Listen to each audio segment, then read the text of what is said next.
Bueno, pues buenos días de nuevo a todas y a todos, aquellos también que nos estáis siguiendo incondicionalmente online a este curso de verano sobre la cultura del entretenimiento en los mundos de Carlos V, vida social, rituales, fiestas, juegos y espectáculos. Aunque estemos en el bloque 2 hoy sobre celebraciones y creencias en la América Virreinal, vamos a hacer un pequeño cambio en el programa. Y vamos a cambiar la ponencia que teníamos ahora por parte del profesor César Chaparro Gómez, que la tendremos mañana, y en su lugar hoy tendremos la intervención de la profesora Rosa Perales Piqueres. Ella es profesora titular de la Universidad de Extremadura, doctora en Historia del Arte por la Universidad de Sevilla y titular de Historia del Arte por la Universidad de Extremadura, con principales líneas de investigación en arte iberoamericano, arte contemporáneo, museos y patrimonio. Su intervención va a versar sobre el arte efímero de los rituales políticos en la época de Carlos V. Seguramente será una exposición deliciosa, exquisita, pero sobre todo también bella, como digo yo muchas veces, cada vez que tenemos la suerte de tener aquí a Rosa Perales, porque conjuga el arte con la historia y acompaña siempre sus presentaciones de imágenes maravillosas que nos interpreta para que todos podamos, digamos, de alguna manera leerlas como debe ser. Rosa, una vez más y como siempre, ella es habitual de nuestros cursos de verano. Te damos la bienvenida a esta que también es tu casa y la audiencia es toda tuya. Muchas gracias. Buenos días. Quiero agradecer a la Fundación Yuste, en su nombre a Juan Carlos, el director, al organizador Miguel Ángel y, por supuesto, a los directores del curso. Pues darme la oportunidad anual de poder estar aquí en este sitio mágico, como ya saben ustedes, y además pues, tener la oportunidad de poner un poquito de grano de arena a la historia a partir también de lo que es la visualización de esa historia a través del arte. Bien, mi conferencia va a partir de lo que es el arte efímero. Durante estos días, desde ayer, todo el día de ayer, se ha estado hablando de diferentes aspectos, tanto simbólicos como históricos, como, como artísticos, en cierto modo, y sobre todo narrativo, de lo que eran las fiestas y los festejos en la época de Carlos V. Las diferentes formas de diversión, ceremonia y conmemoración para festejar y proclamar los triunfos de Carlos V y de la monarquía hispánica, es evidente que tenían diversas categorías. Unas categorías de diversión que fueron múltiples, por una parte eclesiásticas y públicas, entradas, coronaciones, nacimientos, muertes, institucionales, juegos, nobiliarios, proclamas, fiestas, acuerdos diplomáticos y victorias militares, y también, por supuesto, las populares, que son los juegos y también los toros. De esos numerosos recursos festivos, hemos elegido dos de ellos, porque si no tendríamos que dar un curso entero, pueden imaginarse, en la que el rey se encontraba de alguna manera de forma presencial o figurada con sus súbditos. Por lo tanto, hemos elegido, por una parte, lo que es el análisis de los monumentos triunfales, en concreto los arcos de triunfo, de las entradas triunfales, con alguna referencia a los carros de triunfo, y, en segundo lugar, los monumentos funerarios, es decir, las exequias reales. Bien, de estas manifestaciones no solo quedan los textos a través de las crónicas y de los documentos como cartas de pagos y contratos de ejecución, sino también numerosas formas artísticas que muestran el valor y la simbología de lo creado. Será el género literario de lo que se denominan las relaciones, que consiste en narrar lo acontecido, quien describa los artificios y adornos levantados, así como las decoraciones que los cubren, proporcionando una imagen idealizada de las construcciones de carácter lúdico. A lo largo del siglo XVI será el grabado y la estampa las fórmulas por excelencia artísticas para mostrar las manifestaciones estéticas de esos grandes rituales monárquicos, acompañados de las narraciones de los festejos y de los funerales regios. El origen de estas celebraciones profanas se encuentra en las grandes procesiones litúrgicas de las que ya hablaron ayer, en concreto el doctor Nieto, y en esas grandes fiestas religiosas tempranamente se irán incorporando elementos profanos que van a determinar las innumerables grandes cabalgatas reales posteriores.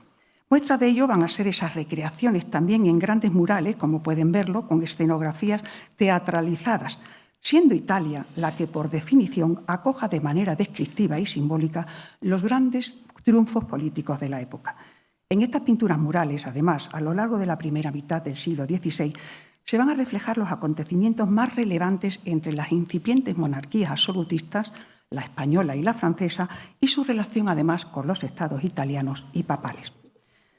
La pompa y el boato que mueve las celebraciones monárquicas en la época de Carlos V son en gran parte producto de una maquinaria propagandística en favor de la monarquía austriaca para instaurar y determinar su poder sobre los territorios europeos con un intento supremo de unidad religiosa y política.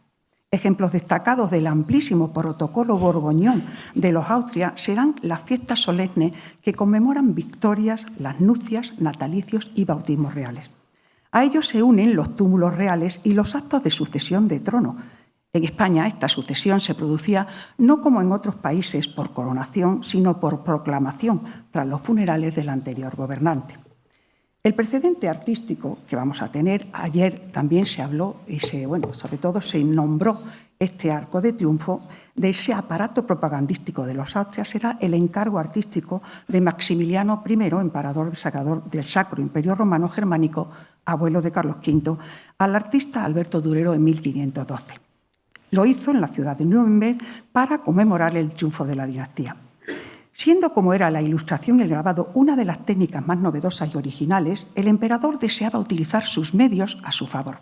Además del arco, que debía hacerse en piedra inicialmente, debía añadirse un cortejo triunfal que quedó inacabado. De los 208 tacos proyectados, solo se terminaron 139. Durero realizó una parte nada más, el plan general del arco, así como algunas de las planchas de madera para xilografía del cortejo. Pero en realidad, el gran arco triunfal, que tenía en papel 10 metros cuadrados y estaba formado por 190 planchas o tacos, fue realizado por otro autor, un autor que se llamaba Hieronymus Andrea. Este autor, además, tuvo que interrumpir en varias ocasiones la ejecución porque el emperador no estaba conforme ni a gusto con la ejecución del arco. Del grabado en concreto. Eran planchas de grabado, estos son papeles que están unidos artificialmente, por así decirlo. Hasta tal punto que no se reanuda hasta 1518 para llevarse finalmente a cabo y publicarse a la muerte del emperador entre 1518 y 1522. Además, se distribuye como una propaganda imperial. Maximiliano había encargado, además, un programa alegórico, que es el que está impreso ahí, al sabio Johannes Stabius, historiador y poeta, siendo el artista el último que realiza además el grabado, el artista Kolderer, quien hará el proyecto gráfico. Esta obra además tiene una gran relevancia porque va a determinar el cambio de mentalidad medieval a la influencia del arte renacentista en todo el norte de Europa, sobre todo un renacimiento italiano y esas referencias a la antigüedad clásica. Su estructura servirá además de modelo para el arte efímero que se va a hacer a lo largo de 3 siglos, finalizando en toda Europa con los grandes arcos triunfales de la nueva dinastía borbónica en el siglo XVIII en España. Su sucesor como emperador, Carlos V, se servirá de los modelos anteriores para difundir de igual modo las excelencias de su gobierno, en una dimensión hasta entonces desconocida. El principio de todo este engranaje era sin duda el servicio a la maquinaria de propaganda institucional para legitimar una condición del gobernante. Para ello se sirve ni más ni menos de la representación del héroe moderno cuyas raíces se fundían en la antigüedad. Si los referentes anteriores cubrían las paredes palaciegas de los grandes príncipes italianos y de las monarquías francesa y española con ciclos pictóricos que narraban las hazañas de sus príncipes, ahora será una nueva forma de publicidad estatal, una que entra a formar parte de la propaganda mediática al servicio del emperador, la imprenta. A través de las ediciones de crónicas y relatos se conocerán esos fastos, fiestas y pompas fúnebres que se hacen en los territorios del imperio. Y además las llamadas relaciones irán precisamente publicadas y difundidas en todos esos territorios e irán acompañadas por dibujos, ilustraciones y estampas de esas construcciones efímeras, como podemos ver aquí. Esta es la entrada de Carlos V en Palma de Mallorca y, curiosamente, pues lo que hacen es transformar, modificar la estructura urbana de una ciudad. hasta tal punto que estas arquitecturas efímeras adornan ciudades, engalanan plazas, calles, entradas y demás recintos urbanos, embelleciendo y modificando los espacios, siempre con el fin de agasajar al gobernante. Al ser una participación de toda una ciudad, la arquitectura efímera será de muy diversa índole, compuesta por no solo arcos de triunfo, altares, carros triunfales patrocinados por instituciones, por nobles, gremios y artesanos que aparecen en este momento, todos los estamentos sociales del momento y, por supuesto, la curia eclesiástica. En este tipo de acontecimientos van a colaborar los grandes artistas del momento, quienes son contratados para realizar no solo las arquitecturas, sino también las decoraciones pictóricas. Vamos a ver dos casos singulares. En Europa será frecuente la pintura directa sobre los arcos triunfales, ya lo vamos a ver. En el caso de España vamos a ver cómo se colocan pinturas ya realizadas, es decir, lienzos sobre esos arcos triunfales. Las decoraciones pictóricas, evidentemente, destacarán con una compleja simbología representada en cada una de esas estructuras, que aquí ayer ya se habló en gran parte de esas simbologías. A ello hay que añadir una cosa importante. En las obras realizadas en las relaciones estampadas en ilustraciones, generalmente son en blanco y negro, pero a esto, por eso he puesto este grabado, que es de Robert Peril, que es uno de los que hacen los grabados en color de la entrada de Carlos V en Bolonia. Hay que añadirle el color y el brillo del espectáculo. Ayer también se comentó aquí la importancia que tenía en que al blanco y negro que nosotros vemos en esas ilustraciones contrastan con la realidad de la situación, porque en verdad la ciudad se engalanaba en un estallido de color y una gran variedad de signos de prestigio y notoriedad. Aparecían los tapices que cubrían las fachadas de la vivienda, mobiliarios sacaban los muebles a la calle, realizaban pequeños altares adornados con cortinajes y además colocaban esculturas, generalmente de carácter religioso en España, pero también formaban parte de la decoración. Un elemento también a tener en cuenta serán también las indumentarias de los diferentes estamentos de la ciudad que embellecían la cabalgata. Esa gran Kogenberg, que vamos a ver ahora a continuación de toda la procesión de Bolonia que se hace con respecto a la coronación de Carlos V, da precisamente ese colorido que se necesitaba, digamos, en estas celebraciones, sobre todo también porque la cabalgata culminaba con la representación de imágenes para finalizar con los carros triunfales que acompañaban al cortejo. Pero el arte efímero, ¿qué es en realidad? Ayer uno de los alumnos creo que preguntó qué se hacía con esa arquitectura de arco efímero. Bueno, pues es un conjunto de obras que se erigían con ese motivo de celebraciones y que una vez transcurridas se desmontaban y desaparecían. La obra de arte tenía un alto coste, de tal modo que en ocasiones era reutilizada para otros eventos. Era una arquitectura, eso se sabe y se conoce mucho, sobre todo en la ciudad de Sevilla. Se hacía, se reutilizaban arcos, se volvían a pintar sobre las estructuras e incluso se transformaban y se cambiaban las esculturas. Pero se reutilizaba la arquitectura original. Bien, la fragilidad de estos arcos tiene que ver también con los materiales. Eran materiales de madera, de cartón y de telas. Por lo tanto, no podían durar, no eran duraderos. Sin embargo, vamos a encontrar algo de arquitectura no duradera, es decir, en piedra, que imitan o que simulan lo que fueron los arcos triunfales. Seguimos. En una arquitectura conocida de materiales frágiles y generalmente poco duraderos, también se utilizaban, quiero decir, la escayola y la caña. Son muy escasos los ejemplos que nos han llegado hasta nuestros días. Estas estructuras, que eran encargos que ya sabemos de gremios, de los estamentos de la ciudad, de los senados de la ciudad, de la curia, eran realizados por esos artistas prestigiosos en los cuales vamos a ver modelos extraordinarios, modelos desde Vasari, Antonio de Sangalo, como en España, por ejemplo, pues a Herrera, vamos a verlo también, y vamos a ver, bueno, pues arquitecturas pintadas por Claudio de Coello, ¿no? Bien, vamos a nombrar, porque de eso no queda prácticamente nada. Gracias a la maestría de sus autores, estas piezas conseguían una apariencia deseada, un arco de triunfo imitando el material de mármol, esculturas pintadas como si fueran de bronce fundido, cristales que simulaban piedras preciosas, hacían las delicias del público y ennoblecían los actos programados que suponía embellecer el poder absoluto del gobernante.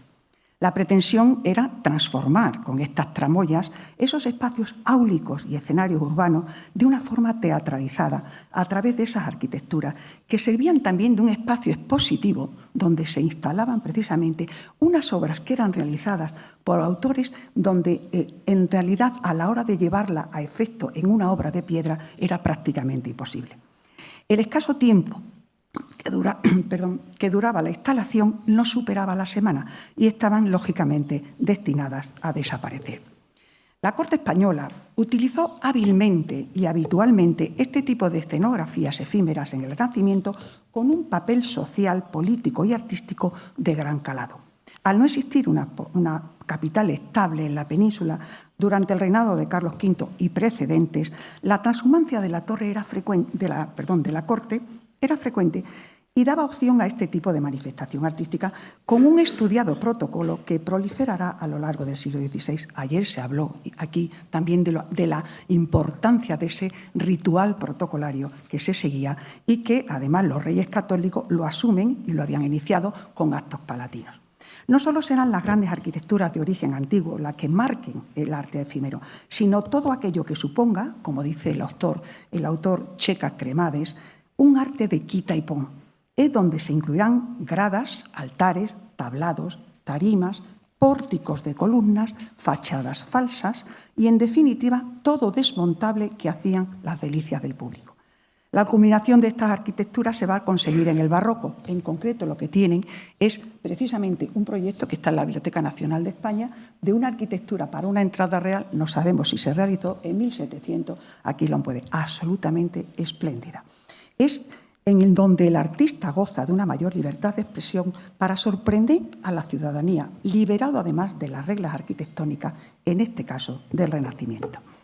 En España, como precedente de las entradas triunfales de Carlos V, van a destacar las entradas, por supuesto, de los reyes católicos, a las que se suman en el boato y el protocolo palatino de origen borgoñón, por supuesto, las de Juana I de Castilla y Felipe de Habsburgo.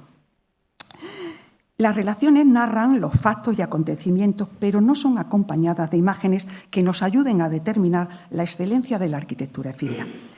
Sevilla será un punto de inflexión importante en las entradas reales a lo largo del siglo XVI. En 1508, por ejemplo, la entrada de Fernando el Católico con Germana de Foix estará presidida por un recorrido formado nada más y nada menos que por 13 arcos, más que van a hacer, por ejemplo, con la entrada de Carlos V posteriormente. Es decir, la importancia que tiene Fernando el Católico para Sevilla. Sus leyendas, además, van a tratar sobre todo de la pacificación del reino y de la expulsión de los judíos, dos temas candentes del momento. Este tipo de arcos, que se repiten en número menor con un total de 7, presidirán también la entrada de las bodas de Carlos V e Isabel de Portugal en la capital sevillana posteriormente.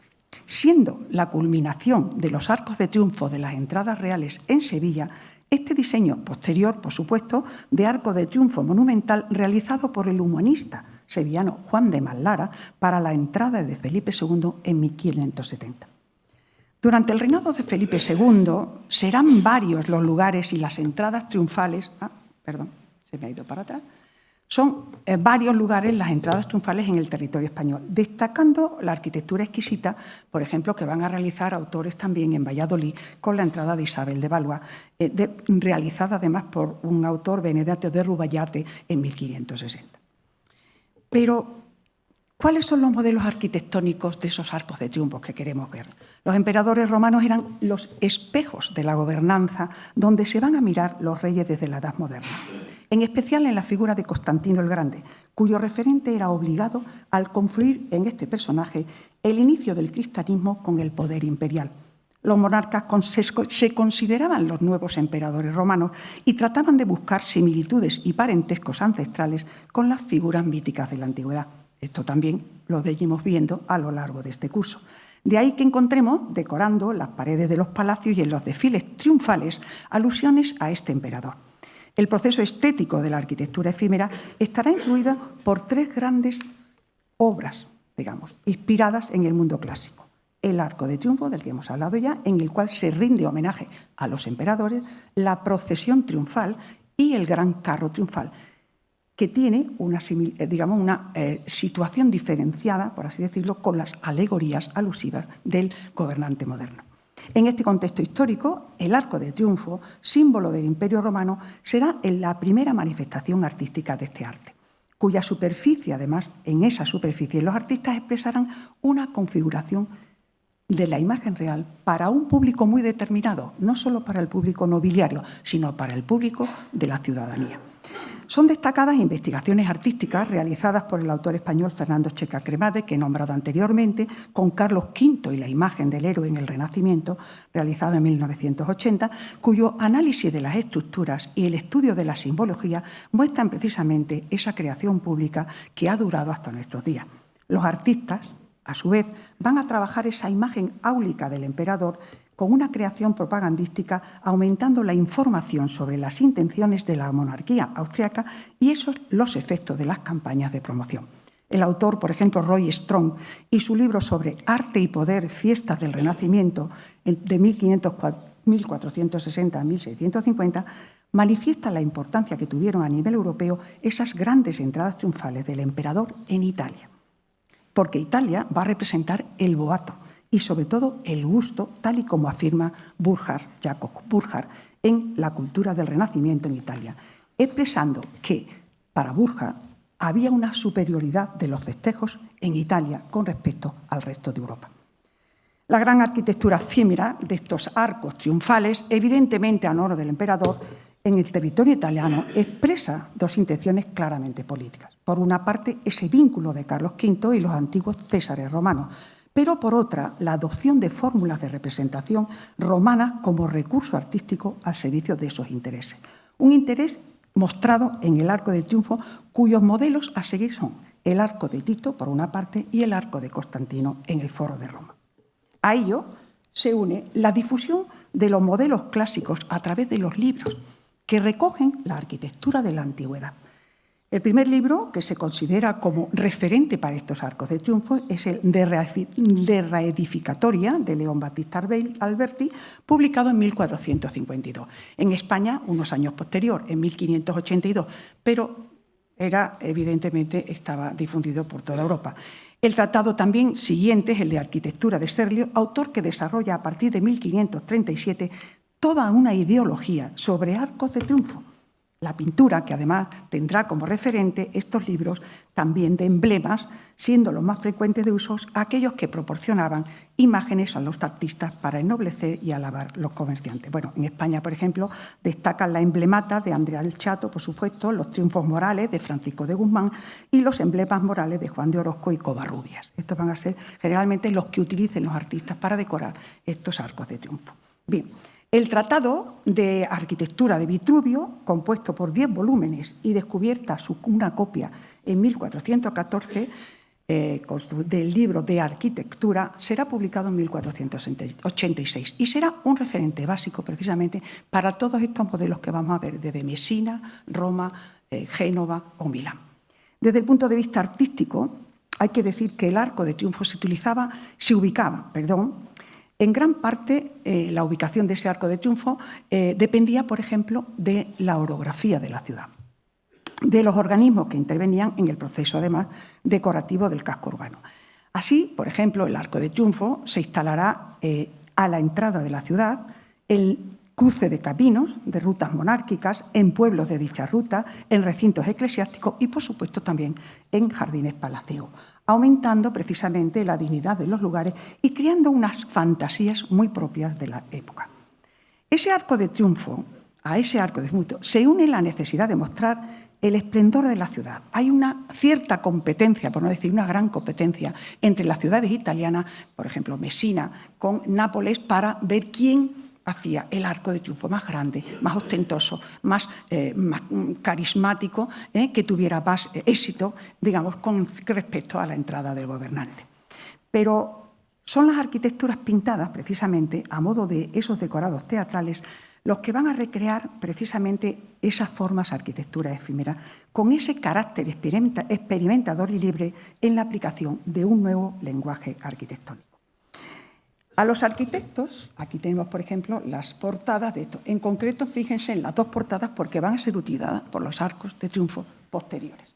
Bien, a los arquitectos al servicio de la sociedad y del poder se incorporan igualmente autores de otras disciplinas, como van a ser los arquitectos retablistas en España y los orfebres. Importante va a ser la literatura de los orfebres, en este caso los escritos, por ejemplo, de Juan de Arce, de Sevilla, que tendrá una gran difusión en el arte español y que va a tener una gran importancia, sobre todo para la construcción de los túmulos funerarios a lo largo del siglo XVI.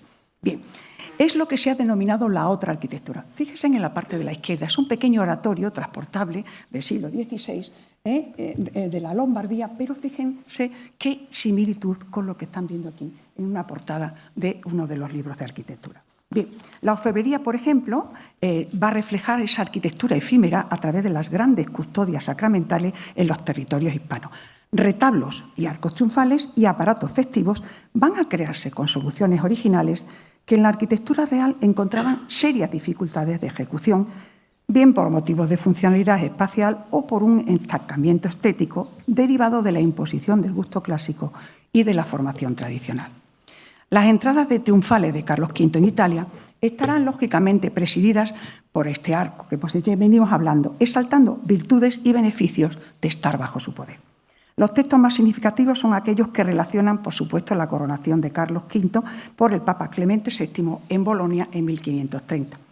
Aunque ya sabemos que el título de emperador ya lo ostentaba y que esta ceremonia realmente simbolizaba la ratificación del mismo y que el emperador sería coronado como rey de los borgoñones y de Italia y suponía, lógicamente, para el papado y los príncipes italianos una profunda humillación. Al mismo tiempo, supone la culminación de las aspiraciones imperiales del monarca, cuyos actos generarán excelentes composiciones artísticas que han sobrevivido en imágenes hasta nuestros días. Un ejército de artistas, cronistas, grabadores y pintores se pondrán a su servicio para conmemorar los acontecimientos donde habrá una importante participación ciudadana y nobiliaria. En Génova, que estamos viendo, en 1529, que ayer el profesor Alain estuvo hablando precisamente de ellos, los arcos de triunfo que reciben al emperador habían sido realizados por el artista Perinio de la Vaga, quien con anterioridad, además, este autor había realizado decoraciones efímeras para la entrada de León X en Florencia en 1515. Un primer arco de corte clásico recibía en el embarcadero al emperador, que es el de arriba, con una gran águila imperial, y porque el emperador fue recogido por un barco, por una flota, para alcanzar la costa de Génova. En su estructura figuraba efectivamente el águila bicéfala imperial, pero un segundo arco, ya vemos cómo simulaba el arco de Constantino de Roma. ¿Qué es lo que cambian estos arcos? Evidentemente la decoración y la incorporación de esculturas simbólicas, sobre todo las virtudes, que son lo que va a esto, virtudes y alegorías con respecto a la bonanza del poder. La entrada del emperador a Bolonia fue un acontecimiento de tal magnitud que ha generado numerosas muestras en diferentes disciplinas artísticas: ilustraciones, pinturas, pintura mural, estampas, libros, crónicas y series de grabados. Esta es una de ellas. La más reconocida es la editada por Nicolás Kogenberg en 1539 y la de Robert Peril, que la hemos puesto con anterioridad, con un relato que guarda el registro histórico del acontecimiento, escrito a su vez por el polígrafo humanista colonés Enrique Cornelio Agripa de Nettesheim, cronista que era del emperador. Versión que se realiza, que esta que estás viendo, en 1597 y que se encuentra en la Biblioteca Nacional de España, titulada La gran cabalgata del Papa Clemente VII y el emperador Carlos V en Bolonia. Las imágenes de este libro nos dan cuenta de la importancia del acontecimiento cuya maquinaria de propaganda del emperador se enfrenta a la maquinaria de propaganda de Clemente VII. ¿Qué es lo que sucede? Aunque las crónicas describen de manera exhaustiva todos los detalles, las imágenes se concentran en los personajes y en el protocolo, sobre todo en la procesión que se realizó hasta la catedral, de tal manera que son muy pocos los testimonios que recogen muestras estéticas de las arquitecturas efímeras realizadas para la ocasión. Ayer se pudo ver la fuente de vino con el águila bicéfala y de los dos leones, de donde emanaba el vino, que era pues para resarcirse, por supuesto, el público en general. En el caso de los arcos de triunfo, tienen unas claves políticas importantes. Por una parte, Clemente VII, furioso por la obligatoriedad de coronar al emperador, que ya todos lo sabemos históricamente, van a mandar realizar una serie de alegorías en estos arcos que tienen que ver con la importancia del papado, evidentemente, y en cierto modo alguna sumisión al poder temporal. ¿Vale? Lo que más interesa aquí en este caso es que el Papa Clemente llega 10 días antes que Carlos V, el 23 de octubre de 1529, y es recibido por 4 arcos. Uno de ellos, el que están viendo aquí, es el poco que hemos podido localizar. 4 arcos triunfales de corte religioso, por lo tanto, con escenas del Antiguo Testamento que simbolizan el acuerdo entre la Iglesia y el Imperio como garantía de la paz. Entre ellos va a destacar uno de ellos, aquí se ve muy poquito, pero algo en la parte superior derecha, muy interesante, realizado con elementos vegetales. Ustedes han visto los arcos que se realizan para el Corpus, esos arcos que se realizan todos con flores, con hojas de... Bien, pues eso es realmente lo que queda de una tradición antigua en la cual se decoraban los arcos con elementos vegetales y que tienen que ver en el siglo XVI en concreto con los famosos grutescos, es decir, con la creación de las grutas que se realizaban en los grandes jardines, tanto imperiales como principescos, en los palacios italianos. Bien, entre ellos destaca este en concreto, que tiene unas connotaciones importantes porque estaba decorado con hojas de laurel, con una gran simbología, como la profesora Sagario ayer nos comentó la importancia que tenía. La entrada de Carlos V se realiza 10 días después, retrasando además esta coronación para hacer coincidir la fecha con la celebración de los 30 cumpleaños. Se trata de una verdadera entrada triunfal al modo de los antiguos emperadores romanos, que cuando volvían de las campañas victoriosas, los arcos fueron levantados y muestran, uno en concreto, la historia del imperio desde la antigüedad hasta Carlos V, en la Puerta de San Felice, en donde aparecen también Neptuno y Baco e imágenes de los grandes emperadores. Aquí se vinculan los grandes emperadores que habían estado en España al mismo tiempo que los hispanos, Julio César, Augusto, Tito y Trajano, por supuesto. Entre ellos también empieza a aparecer los generales romanos como Escipión el africano. En otro arco se evocaba al primer emperador cristiano, a Constantino, que se vincula ya a la imagen del emperador, con la escena de su bautizo arrodillado ante la cruz de Cristo y portando el estandarte de los antiguos emperadores romanos, con alusiones, en su caso también, además de él, hay alusiones a Carlomagno. Es decir, los dos emperadores en algún momento están vinculados simbólicamente en este arco. Unos años más tarde, a la muerte del emperador, y lo traigo aquí porque es muy interesante, en 1558, en la villa de Tarazona, se va a realizar un relieve escultórico donde, siguiendo los grabados de Kochenberg, mostrará la cabalgata de entrada triunfal de Carlos V en Bolonia. Es todo un alarde de reconocimiento al monarca tras su fallecimiento. Aquí tienen la entrada de Carlos V, ese sería el arco principal del que estamos hablando y que aparecía en el grabado anterior. Pero fíjense esas portadas que aparecen decoradas y la zona, la zona después ya, digamos, militar siguiente. Pero fíjense, este es el precioso y magnífico ayuntamiento de Tarazona de renacentista, una de las muestras más importantes que hay en la zona de, en el norte, en Aragón, y interesantísimo porque tiene 32 metros de largo y fue ejecutado por el escultor Alonso González, que había trabajado también en Zaragoza en diversos edificios importantes. Aquí lo pueden ver. Hay todo un estudio magnífico hecho por Borrás y un grupo de investigadores de la Universidad de Zaragoza que mostraron precisamente, hicieron un estudio magnífico de parte por parte de todo este relieve. Igualmente son excelentes las arquitecturas efímeras, voy a ir ya un poco de repita, con motivo a las sucesivas visitas vinculadas a la conquista de Túnez y de Argel. Tras la conquista de Túnez, los arcos de triunfo reflejan, por supuesto, las entradas en diferentes ciudades. Yo me he referido solo, voy a tomar la de Mesina, porque me interesan desde el punto de vista artístico, de Roma y de Milán. Bien. En Mesina en concreto, que entra Carlos V en 1535, hay varios arcos de grandes dimensiones realizados por Polodoro di Caravaggio, encargado de construirlos, estos 6 arcos para ese recorrido. Fueron financiados además por el Senado de la localidad y recreaban la figura significativa del mítico Hércules, que ayer también se habló de él, y luego programas iconográficos identificativos con el principio mítico de la monarquía hispana, con una complejidad de construcción importante y unas composiciones escultóricas cuya constitución serán precedentes de las estructuras barrocas posteriores. Aquí lo tienen. Esas composiciones de doble columna sobre basamento, con entablamentos muy historiados y decoraciones con el águila bicéfala imperial, todo ese recargamiento escultórico, digamos, de los arcos, luego será precisamente el precedente de lo que van a ser los arcos barrocos posteriores. Bien, en Roma, en concreto, por ejemplo, es más clásica la arquitectura.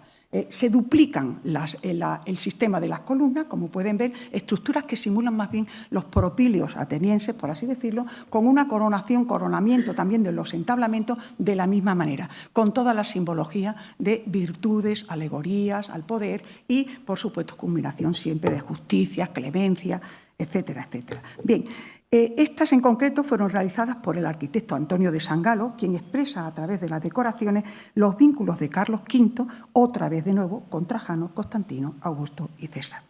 El episodio de la Guerra de Túnez dio mucho de sí. Está cargado de arte de gran triunfalismo, aunque los resultados no fueron los que se esperaban. La maquinaria política del emperador y sus sucesores prepararon un batallón de publicaciones y manifiestos artísticos en favor de la gran victoria. De tal modo que a través de los testimonios estéticos uno puede vislumbrar la realidad de los acontecimientos y no se pueden tampoco vislumbrar mucho. Se realizaron, entre ellos, por ejemplo, 12 cartones para tapices que se encuentran en el Kulturischen de Viena para conmemorar la conquista de Túnez, realizados por Jan Cornelius Vermeyer en 1535. Es interesante esto, porque Carlos V, en la campaña de Túnez, a la campaña de Túnez, invita a poetas, a escritores y artistas que lo acompañen para que narren, escriban y pinten cómo es la campaña. Es decir, y uno de ellos es precisamente Cornelius Vermeyer.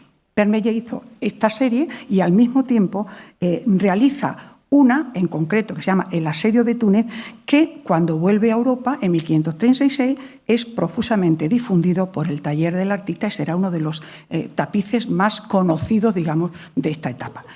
El afán por fingir victorias de la gestión imperial del emperador se mantiene dentro de la maquinaria institucional con sus sucesores.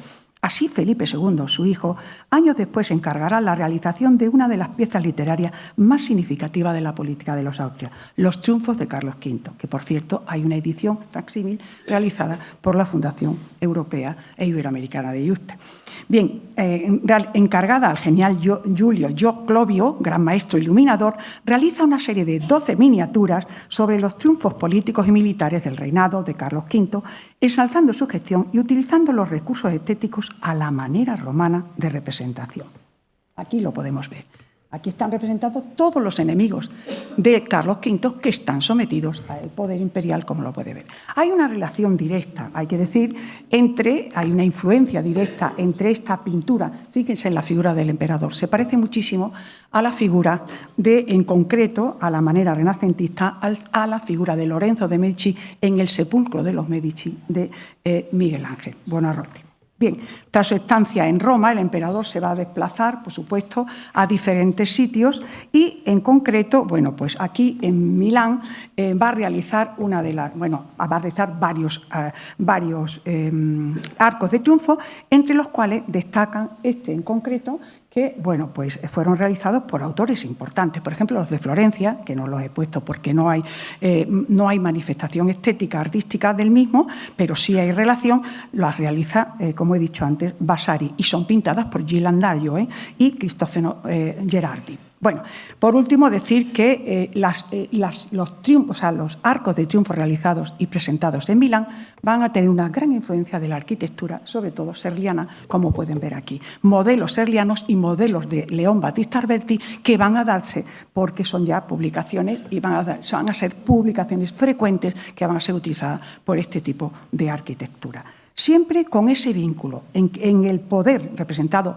en Carlos V, como Júpiter, por ejemplo, en este caso, y Marte, la guerra, volviendo a recrearse siempre esa figura mítica de Hércules. En España, en las mismas fechas y con la misma intención de obra efímera, se va a construir en Granada la Puerta de las Granadas. Para Carlos V era muy importante la ciudad de Granada, en parte porque él consideraba que era el principio de la monarquía hispánica. Mandó construir este arco de triunfo a la manera romana a uno de los grandes arquitectos de la época, Pedro Machuca, que es el que construirá ya lo saben, el Palacio del Emperador precisamente en el Serrallo de la Alhambra. Bien, este arquitecto, que además tenía formación italiana, será el que realice las trazas de esta magnífica puerta entre 1545 y 1548. Su nombre se debe a 3 grandes granadas que coronan la parte superior de la puerta. Pero hay una cosa importante que hay que tener en cuenta. Tras el fallecimiento de la figura del emperador, fíjense bien, la figura de Carlos V pasa a formar parte del repertorio de los héroes y grandes gobernantes que van a decorar los arcos de triunfo de los monarcas posteriores, como es el ejemplo de este arco de triunfo realizado para la entrada de Isabel de Valois en Valladolid en 1565. Que fue realizado por el Benedetto de Rubaiyate, como les he dicho anteriormente. Una obra magnífica en donde ya aparece Carlos V, y lo vamos a ver también en la entrada de Ana de Austria, que hemos visto anteriormente, realizada por Pompeo Leoni, en donde Carlos V se suma a emperadores y héroes como uno más, una figura más para ser venerada en los arcos de triunfo. Bien. La influencia de esta arquitectura se va a notar en el tiempo. Bueno, esto ya lo hemos visto. Aquí está la de la entrada de Ana de Austria en Madrid en 1570, y aquí pueden ver los arcos que fueron realizados y construidos por Lucas Mitata y Pompeo Leoni, en donde aparece la figura del emperador recreada. Bien, para ir metiéndonos ya me queda muy poco, los carros, bien, aquí pueden ver la influencia que tiene el retablo con la arquitectura efímera. Pueden ver la similitud. Es decir, una arquitectura influye en la otra y viceversa. Simplemente cambia, lógicamente, el formato para la iglesia. Bien, el carro de triunfo es un carro que también es un concepto teatralizado de la mascarada medieval, que son grandes comparsas con carros que se celebraban en el carnaval. Simbología diferente, formará parte precisamente de los cortejos monárquicos. Ejemplos de pinturas murales italianas, como esta, revelan precisamente el gran interés que suscitaba. Para Burckhardt, por ejemplo, dice que el carro era una forma a la que se recurría en las fiestas de muy diverso carácter y de cuyo nombre, carrus navalis, queda el recuerdo de la palabra carnaval. Estos carros llevaban músicos, personajes transformados que escenificaban mitos clásicos y religiosos a los que se vinculaban los gobernantes del momento. Bien, aquí tenemos los carros, el precedente más interesante de estos carros triunfales en el Renacimiento va a ser el carro de triunfo realizado por Piero della Francesca de Federico de Montefeltro, en donde de una manera muy austera se representa el triunfo precisamente del gobernante. ¿Vale? Al mismo tiempo, ese carro de triunfo lo podemos ver en la entrada, fíjense bien, de la puerta del arco triunfal de la entrada principal de Alfonso de Aragón. En 1443 se repite de una manera a la manera del arco triunfal romano, precisamente del rey de Aragón, a la entrada del Castelnuovo de Nápoles. Bien, por supuesto, el arco de triunfo de Maximiliano, en donde es el referente y va a ser, sobre todo desde el punto de vista de la ilustración y del grabado, que es un alarde de alabanza a la figura del enclave romanista. ¿Qué se muestra aquí? Aspectos interesantes que podemos decir: clemencia, verdad, justicia, seguridad e inteligencia. Es lo que muestra aquí.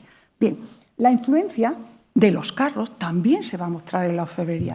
Encontré este que me pareció un detalle magnífico. Este de la derecha es el primer proyecto que se hace de carro de triunfo en 1512, encargado por Maximiliano Alberto Durero, y a la izquierda ven un carro de triunfo que lleva la custodia de la Catedral de Segovia de 1563, realizado por Rafael González. Tengo que decir que luego este carro de triunfo fue modificado durante el barroco, pero ahí está. Es un carro de triunfo que nosotros ya podemos hacernos una idea de cómo eran estos que llevaban todas esas alegorías y demás. Bien, esta que es una obra magnífica de Hans Schöpflin, La procesión triunfal de Carlos V, que fue de 1537, describe muy bien precisamente cómo se recrea la figura del emperador. Solo muy brevemente les digo, por ejemplo, que hay 2 carros triunfales en la entrada de Messina, de Carlos V. Uno de ellos era grande, de 3 cuerpos, decorado con trofeos, escudos imperiales, 4 virtudes cardinales. Se relaciona muy bien, pero no tenemos imágenes ninguna. Y por otra parte está el arco pequeño, que estirado por 6 moros aludía a la victoria sobre el Islam. Pero es verdad que todos estos carros, por ejemplo, en estos de Mesina, había una frase muy lapidaria que decía: Roma, temiendo el tiempo pasado a Cartago, la destruyó y puso por el suelo. Y ahora, restituida en sí, sufre el yugo del invencible emperador. Como pueden ver, la frase es absolutamente definitiva, definitoria de lo que eran este tipo de celebraciones estéticas. Bien, por último, la vida y la muerte se entrelazan a la hora de mostrar la excelencia de la monarquía hispánica y por ello se da igual importancia a los triunfos que a las exequias regias. Es importante distinguir la estrecha relación que se establece en las ciudades y la monarquía en la organización de las exequias, cuyo tratamiento ideológico supone el deseo de agradar a la corona. La muerte se entiende como un fenómeno social de carácter lúdico donde confluyen contenidos religiosos, políticos y artísticos. La exaltación del difunto es parte de la conmemoración y el festejo. Es la glorificación al hombre para mayor prestigio y difusión del poder. Eso lo dice Bonet Correa.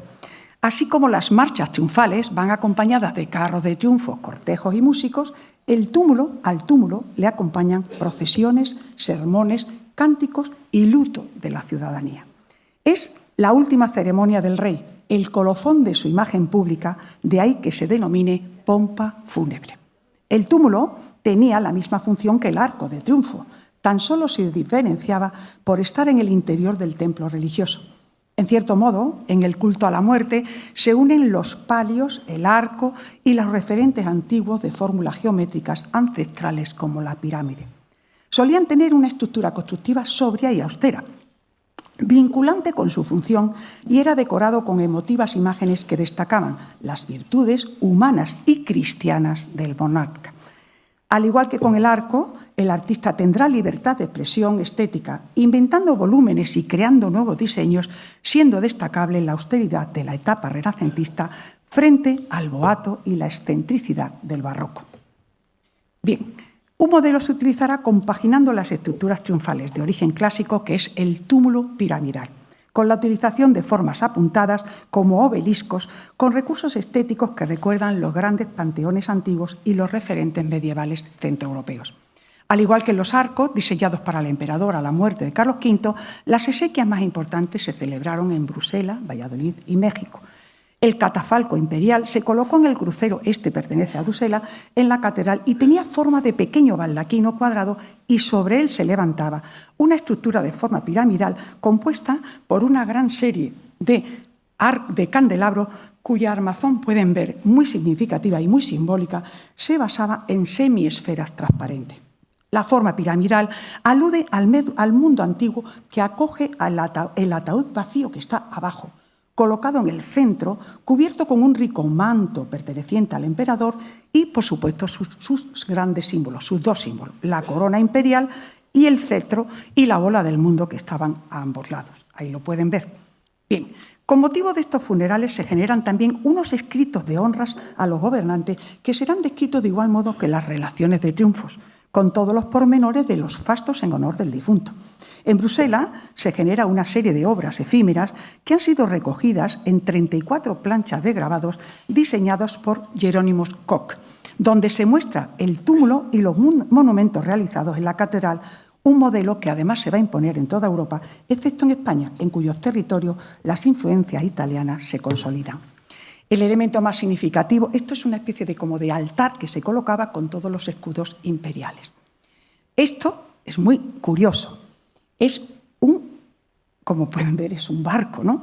El elemento más significativo es la alusión al triunfo de la dinastía sobre la muerte, en un carro triunfal en forma de barco que transporta el trono vacío del emperador a través de la laguna Estigia, en un guiño al mundo antiguo adornado con los emblemas del rey y con las virtudes de la fe, la esperanza y la caridad. Coronan la decoración las guerras victoriosas y el dominio de los mares a través de la figura de Neptuno. El barco, además, arrastra, como pueden ver, 2 columnas de Hércules, simbología mítica de la monarquía hispana. En los reinos peninsulares, por ejemplo, se va a imponer esta forma turriforme, pero modificada con los túmulos funerarios que complementan los arcos del triunfo del 16. Diseños que serán motivo de inspiración para posteriores obras de orfebrería. Este tipo de formación efímera posiblemente se inspira en lo que se denominaban las custodias de asiento de planta centralizada, porque de igual modo crean mensajes simbólicos en las exequias, referentes al triunfo sobre esa muerte a través de la inmortalidad y la resurrección. Este formato será visible en el túmulo turriforme con 4 columnas de cada esquina, diseñado por Pedro Machuca en Granada para la muerte de la emperatriz Isabel de Portugal en 1539. Del mismo, no tenemos imagen de él, pero sí tenemos este dibujo preparatorio que realiza el mismo autor y muy parecido, del mismo tipo, a la princesa María de Portugal en 1545. En esta estructura, además, se aplica, como pueden ver, la gramática clásica con un templete, con columnas, pero cubierto precisamente en la capilla, o sea, el templete cubierto con esa forma piramidal que viene de ese origen medieval. Será la ciudad de Sevilla, volvemos a Sevilla, por entonces una de las que aglutina su condición de capital real, la que destine sus arcas en numerosas ocasiones a grandes fastos para conmemorar triunfos y exequias reales en las que intervendrán los mejores artistas del momento. Martín de Gairza, por ejemplo, conocedor de las teorías arquitectónicas clásicas, es el posible autor de los túmulos de la princesa María de Portugal también y de la reina Doña Juana, y de los que tan solo han trascendido los textos a lo largo del tiempo. Es destacable, por tanto, el túmulo de las exequias del emperador, aquí la tenemos, del emperador Carlos V en Valladolid en 1559, celebradas en San Benito, con un grabado que ha quedado de estas exequias de Juan Calvete de la Estrella, que estaba adornada, fíjense bien, con historias y letreros y epitafios en prosa y en verso, pero sobre todo las figuras suelen ser todas figuras de la muerte, de lo que va a ser después esa famosa canina que aparece en el barroco español.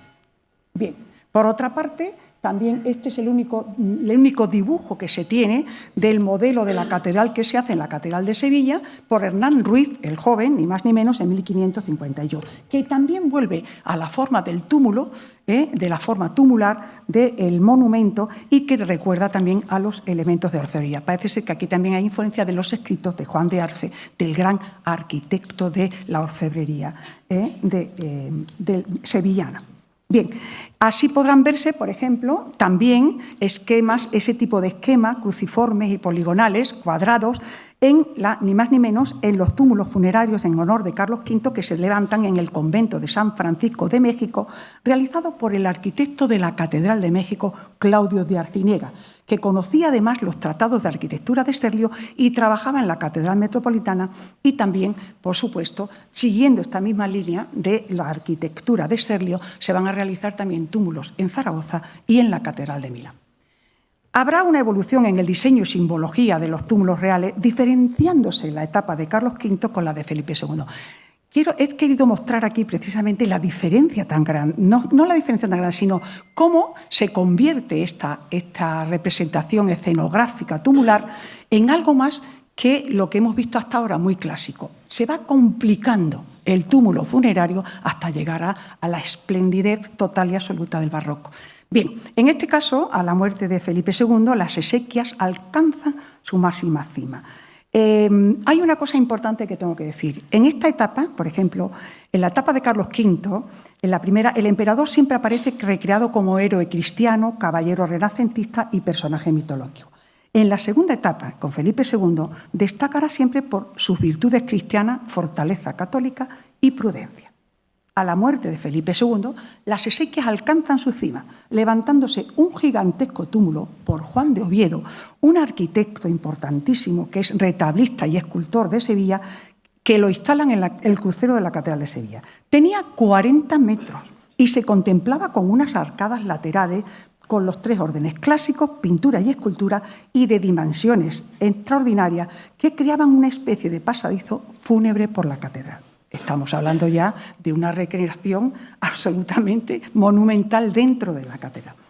Estaba formado por esa con cruz griega, y en la última altura había una planta, como ven, ese templete tumular que aparece y que sigue recordándonos a las custodias procesionales. Bueno, realizado en madera de barco, parece ser que no tenía enganches y que al final nunca llegó a construirse totalmente, solo una parte. Las decoraciones pictóricas fueron realizadas nada más y nada menos que por Francisco Pacheco, ya saben, el suegro de Velázquez, y por el escultor Martínez Montañés, es decir, lo mejor que había en ese momento en el panorama español. En su superficie se mostraban la liberalidad, la moderación, la paz, la verdad, la caridad y la clemencia. En esta obra fue grabada por lámina suelta, aquí lo tienen, distribuida por todos los reinos hispanos, influyendo posteriormente en el desarrollo de esta arquitectura efímera en todo el territorio hispano, no solo ya aquí, sino sobre todo también en los territorios americanos. Y, por ejemplo, en concreto, cuando muere Margarita de Austria en 1612, este túmulo, este modelo de túmulo funerario se va a realizar de la misma manera, nada más ni nada menos que en la Catedral de Lima. Ya termino. La vida y la muerte, la ceremonia profana y la cristiana, no solo aparecen como festejos conmemorativos, sino como una gran maquinaria teatral donde los ciudadanos formaban parte de la trama, suponía mostrar al mundo la obra de la monarquía Habsburgo. Aquí importaba el modo por conseguir el fin. Esta ideología queda muy bien definida por el autor Rodríguez de la Flor cuando afirma que los monarcas legitiman el espacio festivo, ofreciendo a través del mismo la expresión solemnizada de su verdad institucional. La fiesta funda así Estado. Muchas gracias.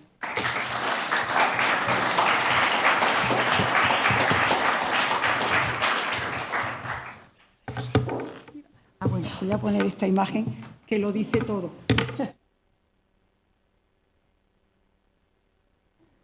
Muchísimas gracias, Rosa, por esta rica presentación llena de detalles que sin duda no nos ha defraudado cuando te presentamos, ¿no? Y que de alguna manera también ha permitido completar la exposición que realizó ayer el profesor Cervantí, dando y describiendo el detalle de esos recursos festivos, en este caso de manera más concreta sobre las entradas triunfales, ¿no? Los arcos triunfales, todas esas recreaciones, todos esos, digamos, carros también que acompañaban y sobre todo, la importancia del arte efímero, ¿no? A la hora de acompañar esos arcos triunfales, para luego pasar a esa parte, ¿no? Ese recurso festivo como eran los elementos funerarios, las exequias reales, representadas a través de los túmulos, que, bueno, una de las preguntas que yo te tenía preparada, que las contesta en parte al final, ¿no?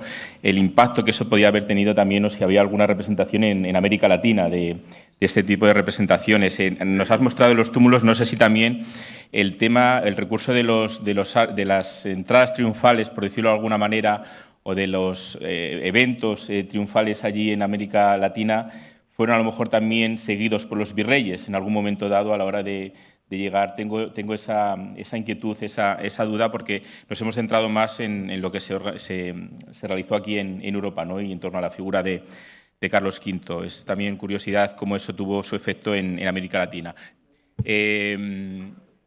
Preguntas por parte del público. Vemos allí una mano levantada. Primero los alumnos. Tenemos una mano levantada por aquí y otra por aquí por parte del profesor Contreras. Le ofrecemos el micrófono, por favor. ¿Tienes? Sí, ese para ti, hay otro allí. Sí. Hola, buenos días. Bueno, mi pregunta era... ¿Te presentas, por favor? Sí, soy José Julián, de la Universidad Complutense de Madrid. Vale. Bueno, sí, estoy aquí. No, mi pregunta era, has mencionado la representación de Carlos V y el dominio del mar, ¿no? Desde esa nave... la nave Victoria de las Escuadras de Carlos V. Me gustaría saber si se conoce o si ha estudiado algún antecedente similar dentro de la monarquía hispánica o anterior incluso, ¿no? De la corona de Castilla o la corona de Aragón. Sí, eso, si conocemos algún antecedente. Gracias. Pero no te he entendido muy bien. ¿Hay precedentes? Si hay precedentes, ejemplos... Yo creo que sí hay precedentes, sobre todo en la pintura mural. La idea del barco, de la figura del barco y la representación del barco vinculada al estamento nobiliario, bueno, pues eso viene desde el siglo XIII, se puede decir. Repúblicas tan importantes como Venecia, controlan el mar, o sea, controlan, digamos, económicamente el mar Mediterráneo desde el siglo XIII, finales del XII, principios del XIII. Entonces, sobre todo en el Mediterráneo en concreto, la idea del barco como dominio y, digamos, representación del poder está en la tradición clásica, podríamos decir. Desde la tradición clásica se puede llegar desde la pintura romana hasta, podemos decir, hasta Creta, si nos adelantamos, y todas, bueno, las cerámicas griegas también hablan de ese dominio del mar a través de él. Es decir, la simbología del barco siempre está, digamos, vinculada a ese dominio del mar. El hecho de que lo utilice Carlos V, evidentemente, tiene que ver con el dominio del Atlántico y de lo que son las tierras de América en concreto. Y también, por supuesto, el dominio del Mediterráneo. Es decir, date cuenta que la campaña de Túnez y la campaña de Argel, que es un fracaso, que lo sabemos, sin embargo, fueron reutilizadas políticamente y, digamos, de manera propagandística como unos triunfos excepcionales. Y bueno, ¿cómo es el caso en el que el propio emperador y el propio rey se lleva a artistas, poetas y escritores para que vayan narrando ese triunfo previo a la realización real, digamos, a la ejecución real del mismo, ¿no? Es decir, y ahí, desde luego, está definido, lógicamente, la imagen del barco. Muchas gracias. Tenemos 2 intervenciones más, las hacemos seguidas porque no tenemos mucho tiempo. Ya.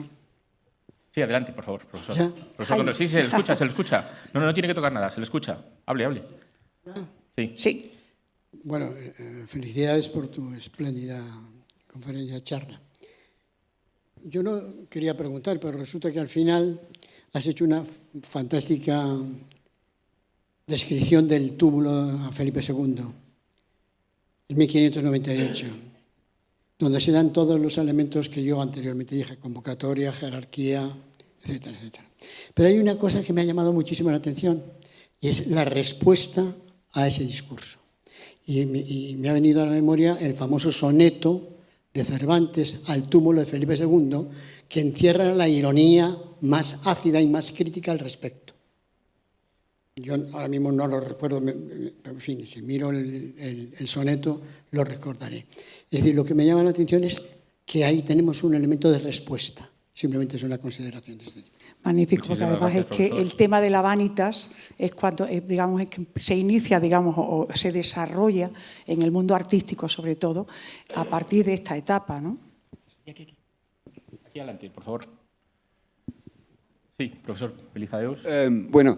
Una pregunta a los Pelicios, Universidad de Picardía, Jules Verne, Amiens. Muchas gracias por todas las explicaciones y sobre todo por este aspecto de publicidad y las publicaciones. Lo que me interesaría sería los artes aplicados y las colecciones y a qué momento y en qué modo fueran integrados de manera ordenada. Si tenemos las colecciones del emperador Matías y luego de Rodolfo, podemos constatar que son colecciones muy amplias. ¿Hasta qué punto se puede decir que había una continuidad en cuanto al intercambio entre los dos cortes español y de los Habsburgos en Central Europa en cuanto a esta memoria de Carlos V transmitido otro que en papel, también en estas artes aplicadas en madera, en forma de relojes, etcétera? Bien, yo creo que hay una transmisión de la familia austria entre la corte, podríamos decir, la corte de Hungría y la española. Hasta tanto que Carlos V primero coloca a sus hermanos, ya lo sabemos, ¿no?, en los puestos clave, digamos, del gobierno de Europa Central, tanto Flandes como Hungría. Bueno, hace unos años aquí tuvimos la posibilidad de hacer la diplomacia en Carlos V y una de la ponencia que yo expuse fue precisamente el intercambio que tenían los hermanos Austria a través de las valijas diplomáticas de obras de arte y de todo lo que se hacía aquí en España. El interés que tenía Fernando, rey de Hungría, y el que tenía María de Austria eran, bueno, de hecho María de Austria es la que realmente conforma la imagen del emperador, la imagen pública del emperador, tal y como quería que se viera. Es ella la que fragua todo, es la que encarga a Tiziano el gran cuadro de Carlos V a caballo. Es decir, ella es la que va diseñando, porque es la intelectual digamos, de la familia y la que va conformando la idea del emperador. Hay unas valijas diplomáticas que se llevan. En esa conferencia yo pude transmitir además los escritos de un embajador de Leopoldo, Leopoldo de Austria, que le mandaba a él, a Leopoldo, los escritos de cómo se enviaban desde Madrid, desde libros, proclamas, cotilleos, las gacetas, se enviaban también cuadros, tapices, elementos todos de lo hispano que se fundía allí. Es más, puedo decir un detalle muy interesante que creo que viene a colación. Hernán Cortés permanentemente está enviando regalos a Carlos V. Ya saben que la dificultad de Hernán Cortés con Carlos V tiene que ver por su rebeldía ante la autoridad con Velázquez en Cuba. Eso le proporciona a Hernán Cortés la negación total y absoluta de Carlos V. Carlos V nunca pudo, como diría yo, nunca pudo perdonar a Hernán Cortés, por eso favorece mucho a Pizarro y sin embargo a Cortés no. Siempre lo consideró un rebelde y siempre consideró que Hernán Cortés podía en algún momento quitarle el poder. Bien, para congratularse con el emperador, Hernán Cortés envía continuamente piezas al emperador. Un grupo de esas piezas, por eso, en el Kulturliche, en el Museo de Historia Natural de Viena, se encuentra el famoso penacho de Moctezuma. El penacho de Moctezuma viene en una de esas partidas que se envían al emperador vía la corte de aquí de España hacia donde él se encontraba. Y termina regalándole el emperador a su hermano Fernando todo lo que viene de México, entre ellos el penacho de Moctezuma que está en Viena y que reclaman los mexicanos. Es decir, que hay una relación. Ahí es donde precisamente hay un momento en que Durero escribe que ha visto maravillas de los otros mundos porque ha ido a una de las, de las recepciones del emperador y ha encontrado precisamente expuestas las obras y las piezas que se han mandado desde América. Y Durero describe las maravillas que se han enviado desde América, lo cual nos indica que hay un circuito siempre están conectados los hermanos y después los hijos de Felipe II y las hermanas de Felipe II están conectados permanentemente, artísticamente hablando. Pues muchísimas gracias, profesora Perales. Yo simplemente como complemento a esto, si tenéis oportunidad, porque el año pasado se realizó una exposición en el Palacio Coudenberg de Bruselas, denominada Curiosa, donde precisamente está basada en esos regalos, en esos presentes que llegaron a Europa por parte de la mayor parte de ellos enviados por Hernán Cortés, y seguramente lo podéis encontrar en línea. Muchas gracias, profesora, por su intervención y bueno, pues seguramente daría para mucho más, pero el tiempo es el que tenemos y hoy andamos con un poquito de prisa, así que la despedimos con un fuerte aplauso y pasamos a la siguiente ponencia.